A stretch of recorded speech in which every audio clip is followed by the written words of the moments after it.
അങ്ങനെ ആദ്യത്തെ അടി നടന്ന ദിവസം തന്നെ അതും നടന്നു. അത് രണ്ടാമതും നടന്നു, മൂന്നാമതും നടന്നുകൊണ്ടേയിരുന്നു.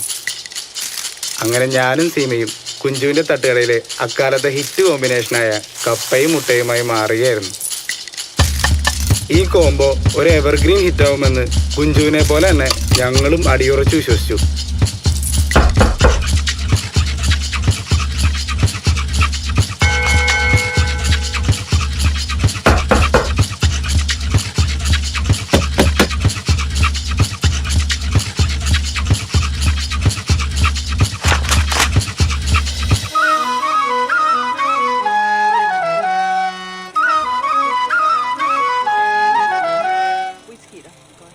അയലത്തെ പെണ്ണിൻ്റെ ഉള്ളിൽ വന്നു പള്ളിപ്പെരുന്നാളു കൂടി.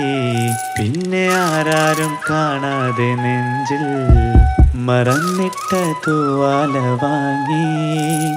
മാനത്തെ ചന്ദ്രന്റെ വീട്ടിൽ ചെന്നു പാതിര കല്യാണം കൊണ്ടാടി. വന്നു പാതിര കല്യാണം കൊണ്ടാടി. അയലത്തെ പെണ്ണിൻ്റെ ഉള്ളിൽ വന്നു വള്ളിപ്പെരുന്നാളു കൂടി.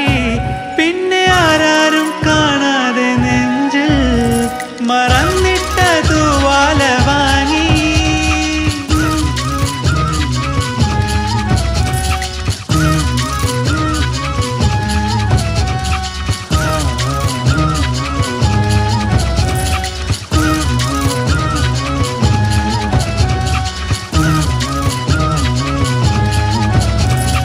അയലത്തെ പെണ്ണിൻ്റെ ഉള്ളിൽ വന്നു പള്ളിപ്പെരുന്നാളു കൂടി.